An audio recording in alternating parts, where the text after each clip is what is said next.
মহিলা উদ্যমিতা পোৱা মহিলাসকলে বাইদেউসকলে কাম কৰিছে নে নাই তাৰ ওপৰত আমি ডিছকাশ্যন কৰিলোঁ।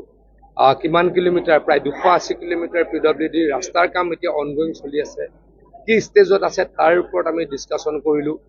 আমাৰ 80,000হে মাত্ৰ কৃষকৰ ৰেজিষ্ট্ৰেশ্যনত আছে, কিন্তু নিয়মমতে ইয়াৰ ডাবুল হ'ব লাগে, কাৰণ এইখন কৃষি প্ৰধান জিলা।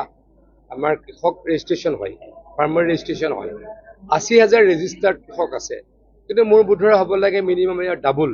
তাক কেনেকৈ আগবঢ়াব পাৰি, কাৰণ বিভিন্ন বেনিফিট চেণ্ট্ৰেল গভৰ্ণমেণ্টৰ পৰা পায়, তাৰ বিষয়ে চিন্তা চৰ্চা কৰিলোঁ। 70,000 হেক্টৰ আমাৰ ইঞ্জিনিয়াৰৰ মতে ইৰিগেশ্যন হ'বলগীয়া, জলসিঞ্চন হ'বলগীয়া মাটি আছে, তাৰ 28,000হে এই মুহূৰ্তত ইৰিগেশ্যন আছে বুলি তেওঁলোকে মোক জনাইছে, কিন্তু ফিল্ডত যাম বুলি মই তেখেতলোকক কৈছোঁ। হেল্থ ডিপাৰ্টমেণ্টক অনুৰোধ জনাইছোঁ, অহা 15 দিনত যিমান হস্পিটেল আছে তাত যাতে সকলোতে চাফাই অভিযান চলোৱা হয়। এই বিষয়ে বিভিন্ন বাৰ্তালাপ কৰিছোঁ, আলোচনা কৰিছোঁ।